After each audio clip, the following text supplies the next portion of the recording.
I stood in front of the full-length mirror, smoothing down my dress for the 100th time. The reflection staring back at me was a far cry from the scared, broken woman I'd been just a few years ago. Max's voice drifted up from downstairs, reminding me we'd be late if I didn't hurry. "Coming, honey," I called back, taking a deep breath. Tonight was important, our first dinner with his mother since we'd gotten married. I'd only met Marianne once before, at the wedding, and her piercing gaze had left me feeling like I'd been dissected. As I descended the stairs, Max's face lit up. "You look beautiful, Leah," he said, pulling me in for a kiss.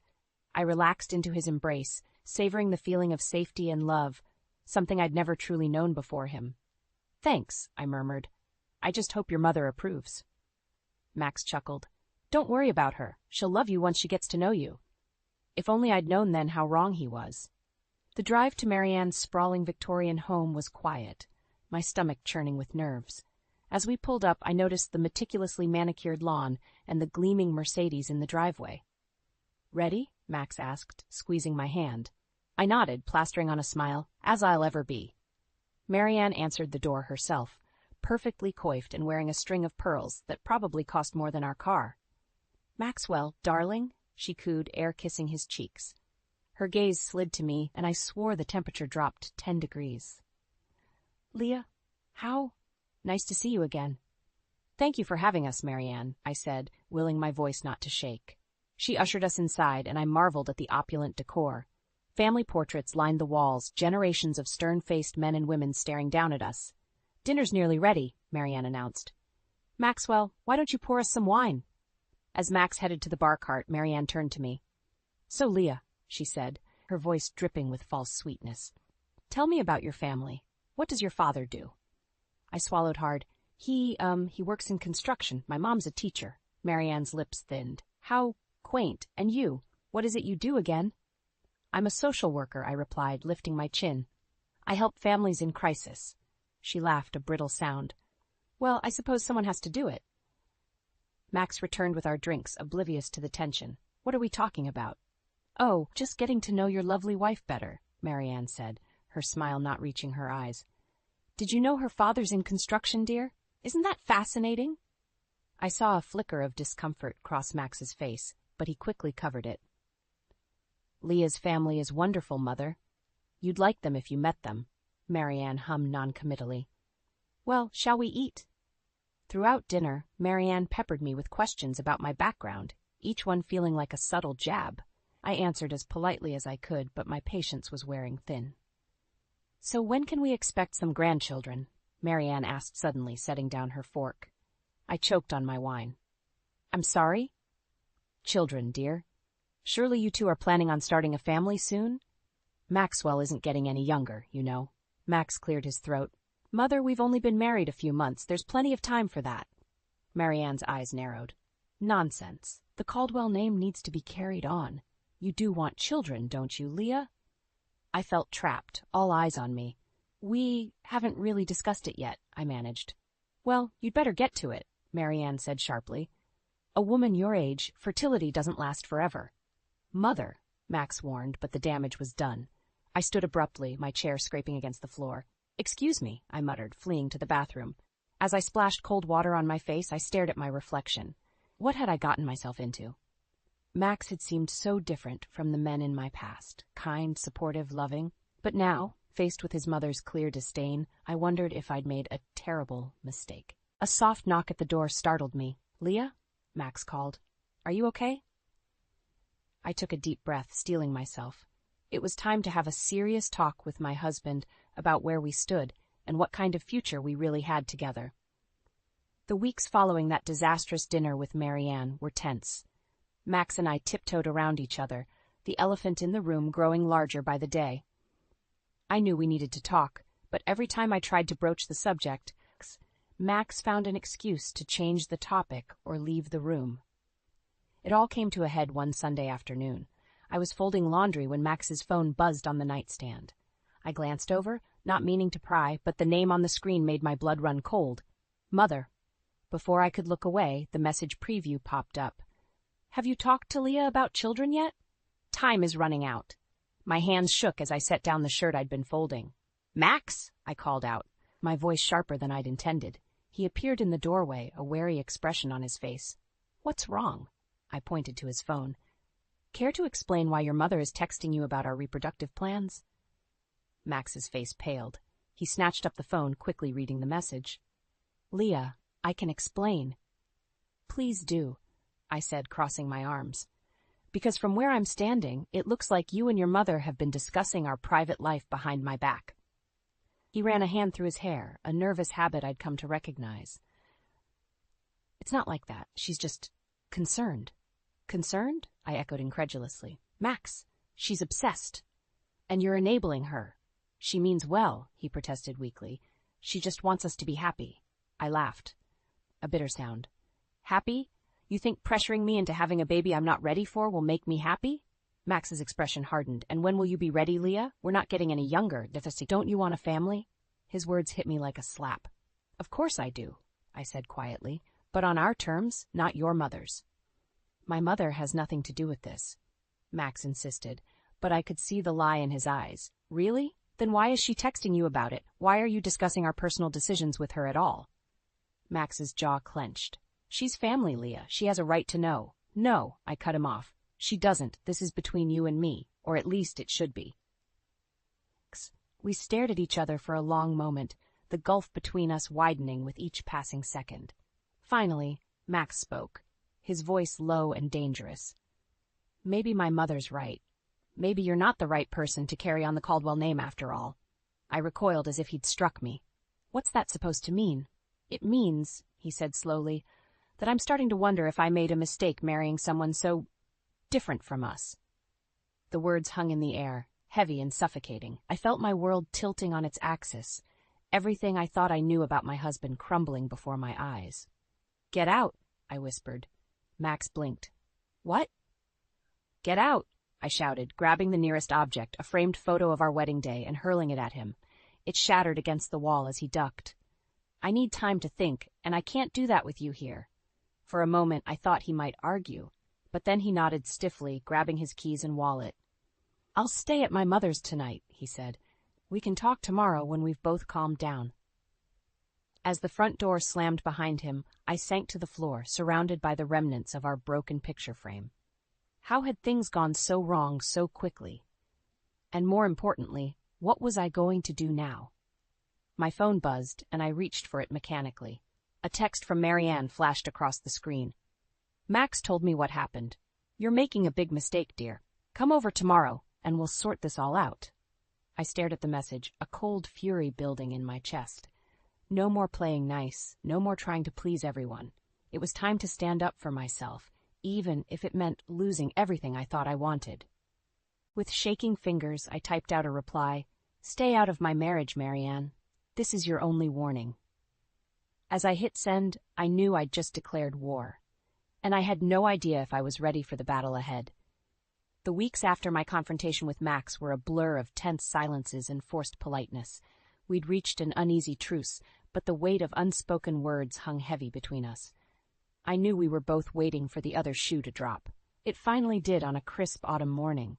I was sipping my coffee when Max cleared his throat, setting down his newspaper with an air of forced casualness. Leah, he began, his voice carefully neutral. I've been thinking, maybe we should see a fertility specialist. I nearly choked on my coffee. What? Max leaned forward, his eyes earnest. It's been months, and we're not getting any younger. I just think it might be wise to explore our options. The unspoken pressure from Marianne hung in the air like a toxic cloud. I set my mug down with a sharp clank. Max, we agreed to wait. I'm not ready. When will you be ready? He interrupted, frustration seeping into his tone. We can't put this off forever, Leah. Don't you want a family? His words stung, but I forced myself to stay calm. Of course I do, but on our terms, not your mother's. Max's jaw clenched. This isn't about my mother. This is about us, our future. I laughed bitterly. Is it?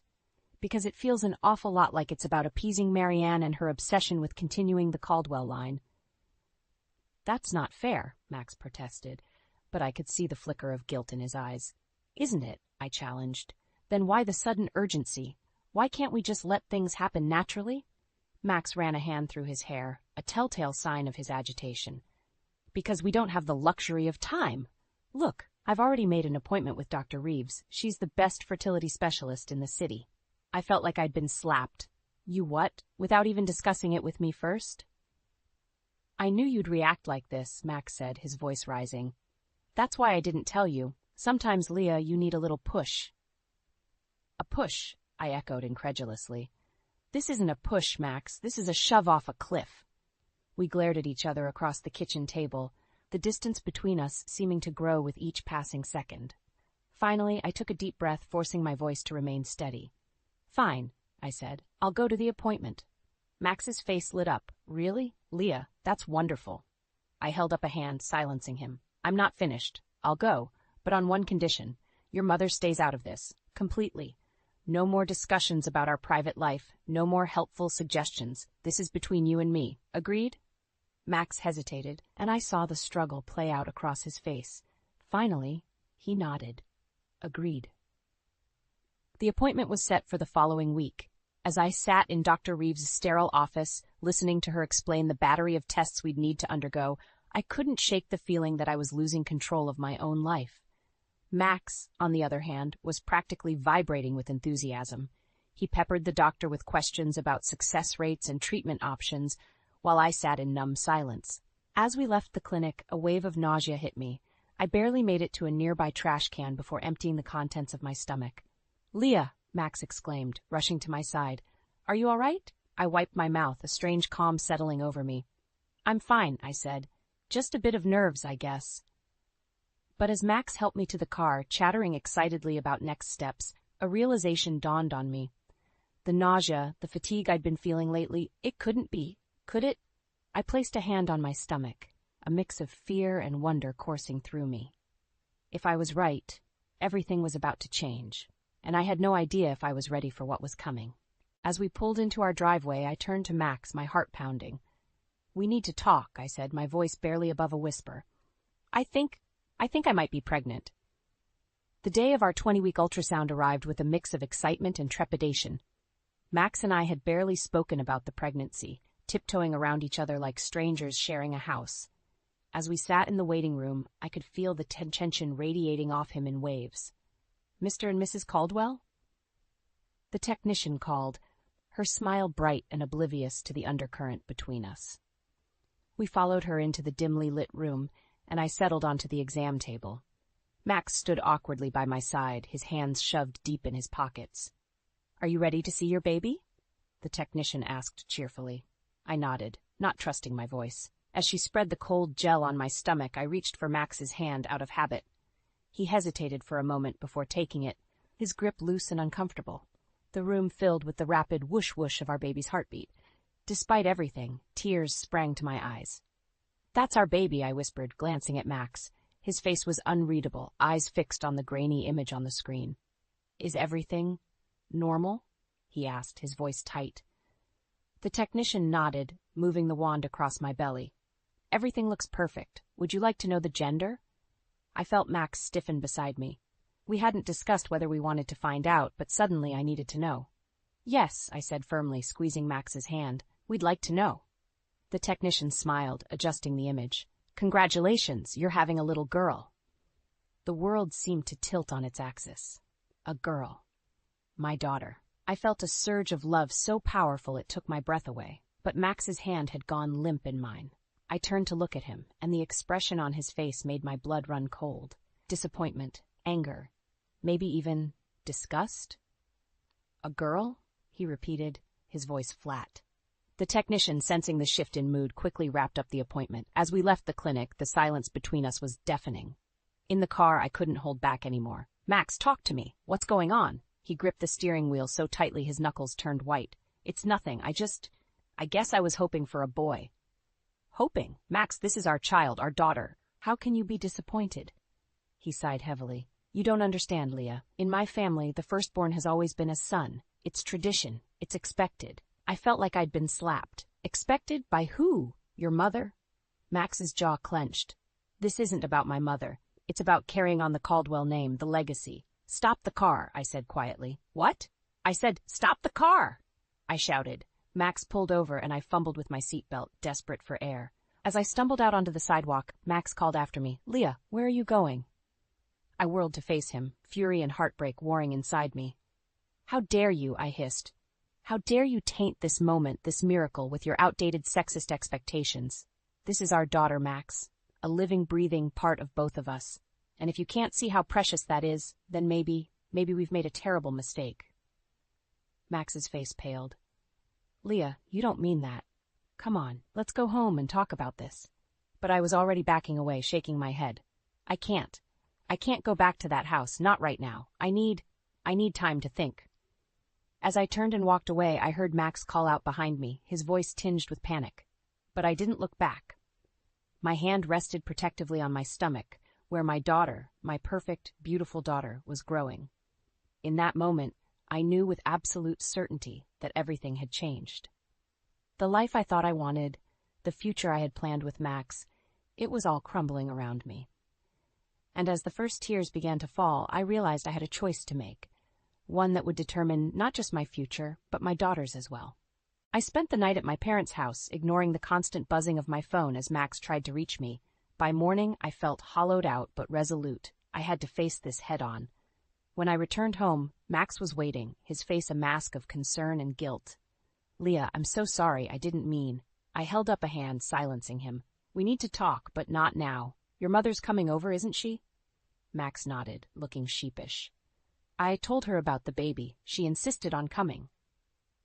My stomach clenched, but I steeled myself. "Fine, let's get this over with." Marianne arrived like a storm, bursting through our front door without knocking. Her eyes locked onto me immediately, narrowing as they took in my protective stance, one hand resting on my barely there bump. "Well," she said, her voice dripping with disdain, "I hear congratulations are in order. Though I can't say I'm not disappointed." I felt Max tense beside me, but to my surprise he spoke up. "Mother, please, this is our child we're talking about." Marianne waved him off, her gaze never leaving me. "Don't be naive, Maxwell. This girl will never be able to carry on the Caldwell name properly. You know what needs to be done." The room went deathly quiet. I felt the blood drain from my face as her words sank in. "What are you saying, Marianne?" She stepped closer, her voice lowering to a conspiratorial whisper. "There are ways, you know, discreet clinics that can take care of this little problem. No one would ever have to know." I recoiled, bile rising in my throat. "You can't be serious. This is your grandchild." "A granddaughter." Marianne spat the word like a curse. "What use is that to our family? No, it's better to start over. Try again for a proper heir." I turned to Max, desperate for his support, but the conflict on his face made my heart sink. "Max," I whispered, pleading. He wouldn't meet my eyes. Maybe we should consider all our options, Leah." The world seemed to tilt beneath my feet. I stumbled back, putting distance between myself and these strangers wearing the faces of my husband and mother-in-law. "Get out," I said, my voice barely above a whisper. Marianne smirked, triumphant. "Now, dear, let's not be hasty." "I said get out!" I screamed, my composure shattering. "Both of you. How dare you come into my home and suggest I murder my child, my daughter?" Max reached for me, his face pale. "Leah, please, we're just talking." I jerked away from his touch. "No, Max, we're done talking. I want you both out of this house right now." Marianne drew herself up, indignant. "You can't speak to us this way. Maxwell, control your wife!" But Max seemed frozen, torn between his mother and me. In that moment, seeing his indecision, something inside me broke. "If you won't leave, I will," I said, my voice eerily calm. I grabbed my purse and keys, moving towards the door. "Where are you going?"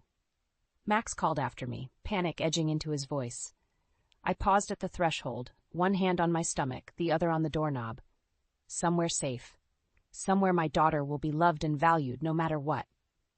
As I walked out, leaving them stunned in my wake, I felt a strange sense of peace settle over me. The decision I'd been struggling with had suddenly become crystal clear. I got into my car, my hands shaking as I started the engine. As I pulled away from the curb, I caught a glimpse of Max in the rearview mirror, standing in the doorway looking lost. But I didn't look back. I couldn't. My focus was on the road ahead, on the future I needed to secure for myself and my daughter. Whatever it took, I would protect her, even if it meant walking away from everything I thought I wanted. With tears streaming down my face, I drove towards an uncertain future. But one thing was certain. Nothing would ever be the same again. I spent the next week at my parents' house, ignoring Max's constant calls and messages. My mom hovered anxiously, while my dad muttered about teaching that boy a lesson. But I needed time to think, to plan my next move. On the 8th day, a text from Max finally broke through my defenses. "Please, Leah, we need to talk. I'll meet you anywhere." Against my better judgment, I agreed to meet him at a neutral location, the park where we had our first date. As I approached our old favorite bench, I saw Max pacing, looking haggard and sleep-deprived. "Leah," he breathed, relief washing over his face. "I've been so worried." I sat down, keeping my distance. "Say what you need to say, Max." He ran a hand through his disheveled hair. "I'm sorry. I'm so sorry for everything. I've been a coward, letting my mother dictate our lives. But I've had time to think, and I know what's important now. You and our daughter. That's all that matters." I wanted to believe him. God, how I wanted to. But the memory of his silence in the face of Marianne's cruelty still stung. "Words are easy, Max. But when it mattered most, you didn't stand up for us." "I know," he said, his voice breaking, "and I'll regret that for the rest of my life. But please give me a chance to make it right. I've told my mother she's no longer welcome in our lives unless she can accept our family as it is." I felt a flicker of hope, quickly extinguished by suspicion. "And how did she take that?" Max's face darkened. "Not well. She threatened to cut me off, to write me out of the will. But I don't care about any of that. I only care about you and our baby." I stood up, needing to move to think. "I don't know if I can trust you, Max. How do I know this isn't just another attempt to placate me?" He reached for my hand, his eyes pleading. "Come home with me. Let me prove it to you. I've changed the locks, blocked my mother's number. Our house is ours again. No more interference, no more pressure." Against my better judgment, I let him lead me to his car. The drive home was tense, filled with unspoken words and lingering doubts. As we pulled into our driveway, I felt a sense of unease. Something was off. Max fumbled with his keys, muttering about the new locks, when suddenly the front door swung open. Marianne stood there, her face a mask of righteous fury. "So," she spat, "the prodigal daughter-in-law returns." I whirled on Max, betrayal burning in my chest. "You said—" "I didn't know," Max protested, genuine shock on his face. "Mother, how did you get in here?" Marianne waved a key, smirking. "I had a copy made, of course. Did you really think you could shut me out of my son's life so easily?" I backed away, my hand instinctively covering my stomach. "I'm leaving. This was a mistake." Max grabbed my arm, his grip tight. "Leah, wait. This isn't what I wanted. I swear." Marianne advanced, her voice dripping with false concern. "Now, dear, let's not be hasty. We're all family here. We only want what's best for you and the child." The way she said child sent chills down my spine. I jerked away from Max, my heart pounding. "Stay away from me. Both of you." As I turned to run, I saw something in Marianne's hand. A syringe? My blood ran cold as realization dawned. This wasn't just about control anymore. This was about eliminating the problem entirely. "Max!" I screamed, terror gripping me. "Do something." But Max stood frozen, torn between his mother and his wife, indecision paralyzing him once again. In that moment, I knew with sickening clarity that I was truly alone. No one was coming to save me.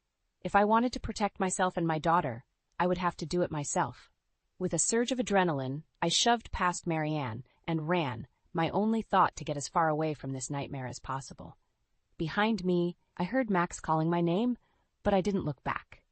This time I was done with second chances.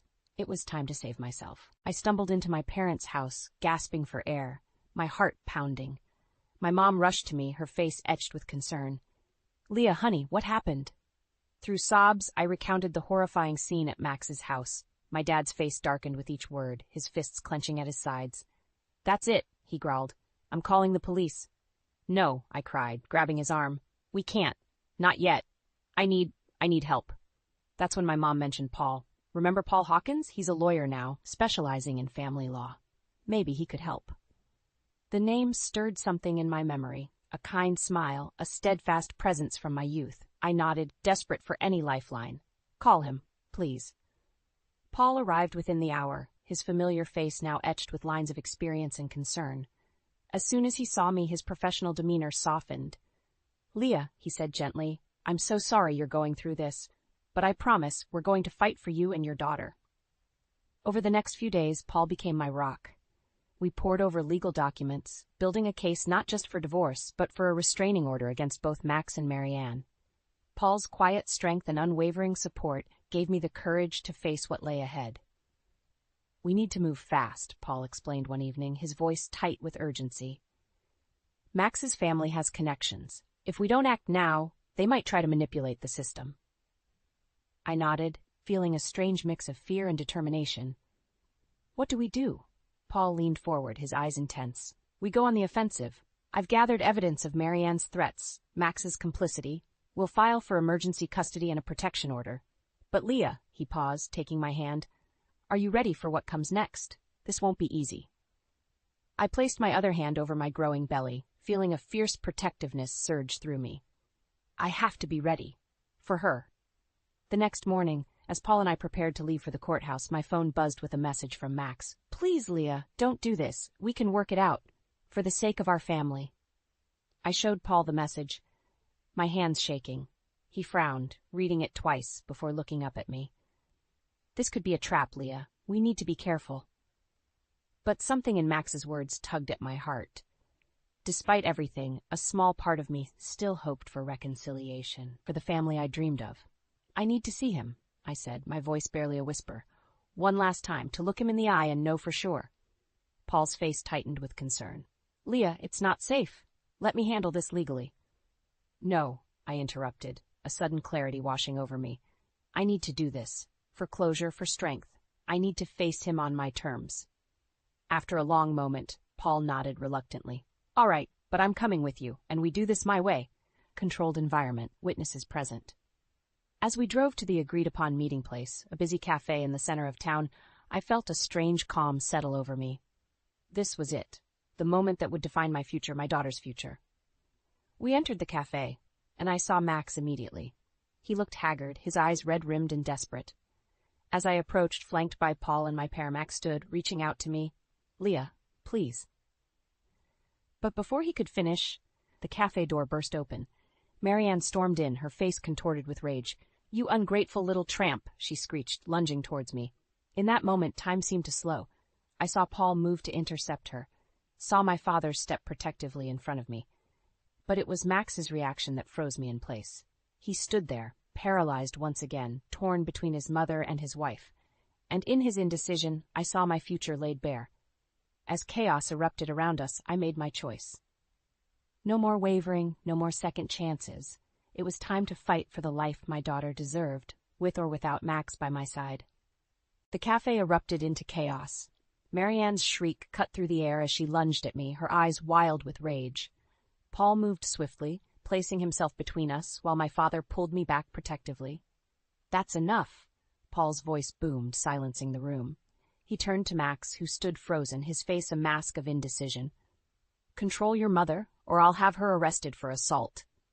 Max finally snapped out of his stupor, grabbing Marianne's arm. Mother, stop this! You're making a scene. But Marianne was beyond reason. She wrenched free from Max's grip, her finger pointing accusingly at me. You'll regret this, Leah. I'll make sure you never see a penny of the Caldwell fortune. You and that abomination you're carrying. The room fell silent, all eyes on us. I felt a surge of strength course through me, fueled by anger and a fierce protectiveness for my unborn daughter. I stepped forward, my voice steady and clear. Listen carefully, Marianne, because I'm only going to say this once. I don't want your money. I don't want anything from you or your family. What I want is for you to stay away from me and my child. Forever. I turned to Max, my heart breaking even as I spoke the words I knew I had to say.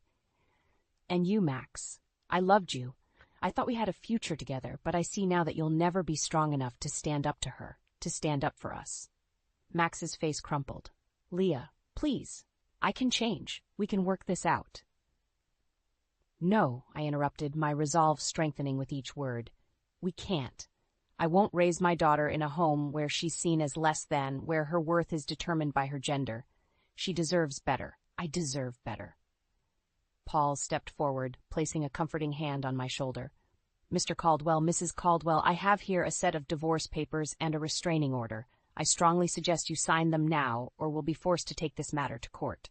And I assure you, you don't want the details of your behavior made public." Marianne sputtered, her face red with fury. But Max, to my surprise, seemed to deflate. He looked at me, then at his mother, and for the first time I saw a flicker of understanding in his eyes. "Enough, Mother," he said quietly. "It's over." With shaking hands, Max took the papers from Paul and signed them. Marianne wailed in protest, but Max silenced her with a look. "We've lost, Mother. It's time to let go." As they left the cafe, Max paused at the door, looking back at me one last time. "I'm sorry, Leah. I hope you find happiness." And then they were gone. The tension in the room dissipated, leaving me feeling drained but strangely light. Paul turned to me, his eyes filled with concern and something else I couldn't quite name. "Are you okay?" I nodded, placing a hand on my belly. "We're okay, both of us." As we left the cafe, surrounded by the protective circle of Paul and my parents, I felt a sense of peace wash over me. The road ahead wouldn't be easy, but for the first time in months, I felt hope. Paul squeezed my hand gently. "You were incredible in there, Leah. Your daughter is lucky to have you as her mother." I smiled, feeling tears prick at my eyes. "Thank you, Paul, for everything. I don't know how I would have gotten through this without you." He looked at me intently, his voice soft but sure. "You're stronger than you know, Leah. You would have found a way, but I'm glad I could be here for you." As we walked into the sunlight, I felt a kick from my daughter, as if she was affirming my choices. I laughed, a sound of pure joy and relief. "What is it?" Paul asked, smiling at my sudden mirth. "Nothing," I said, grinning. "Just thinking about the future, our future." And as we drove away, leaving the cafe and all it represented behind, I felt a sense of excitement building. The path ahead was uncertain, but for the first time in a long time, I was looking forward to the journey. With my daughter by my side and friends like Paul to support me, I knew we could face anything. The battle was over and we had won. Now it was time to start living.